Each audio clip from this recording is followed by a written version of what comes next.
కొల్లేరు సమస్యకు శాశ్వత పరిష్కారం చూపడం ద్వారా అక్కడ నివసిస్తున్న ప్రజలకు భరోసా కల్పించాలని ఏలూరు ఎంపీ పుట్టా మహేష్ కుమార్ కేంద్ర ప్రభుత్వానికి విజ్ఞప్తి చేశారు. పార్లమెంట్ సమావేశాల సందర్భంగా కొల్లేరు ప్రజల పక్షాన ఎంపీ పుట్టా మహేష్ కుమార్ లోక్సభలో గలం విప్పారు. కొల్లేరు ప్రాంతంలో సుమారు 3 లక్షల మందికి పైగా ప్రజలు జీవనం సాగిస్తున్నారని ఎంపీ మహేష్ కుమార్ తెలిపారు. కొల్లేరు సరస్సు ప్రముఖ పర్యాటక ప్రాంతంగా ఉందని, ఇక్కడికి దేశ విదేశాల నుంచి వచ్చే పక్షులను చూసేందుకు ప్రపంచవ్యాప్తంగా ప్రజలు ఆసక్తి చూపుతారని గుర్తు చేశారు. కొల్లేరు ప్రాంతానికి హద్దులు నిర్ణయించాలని ఇటీవల సుప్రీంకోర్టు జారీ చేసిన ఆదేశాలతో నిర్దేశించిన పరిమితులు ఈ ప్రాంత రైతులు ప్రజలపై తీవ్ర ప్రభావం చూపించిందని అన్నారు. సన్న చిన్నకారు రైతులు సుమారు 21,000 ఎకరాల భూములు కోల్పోతున్నారని ఆయన కేంద్ర ప్రభుత్వం దృష్టికి తీసుకెళ్లారు. కొల్లేరు ప్రజలు ఆందోళనకు గురవుతున్న నేపథ్యంలో ముఖ్యమంత్రి నారా చంద్రబాబు నాయుడు, ఉప ముఖ్యమంత్రి పవన్ కళ్యాణ్ ఈ సమస్యకు శాశ్వత పరిష్కారం చూపేందుకు కేంద్ర ప్రభుత్వంతో సంప్రదింపులు జరుపుతున్న విషయాన్ని ఎంపీ మహేష్ కుమార్ ప్రస్తావించారు. కొల్లేరు సమస్య తరచూ సుప్రీంకోర్టులో విచారణకు వస్తున్నా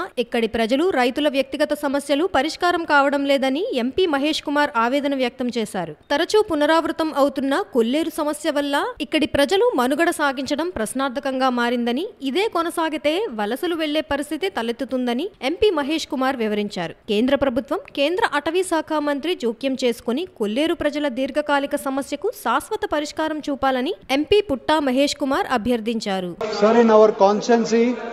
We are having a Kolleru lake where almost 3 lakh people around the Kolleru lake lives from long time. Because of the Kolleru lake has been the bird sanctuary where birds comes there from different countries and lives there. Today in the Supreme Court, and because of the Supreme Court, they are defining the borders of the Kolleru lake, where there is lot of farmers' lands and individual lands, which is almost 14 acres plus 7 acres, which is 20 to 23,000 acres, which has been taken over the Supreme Court, which is in this Kolleru lake.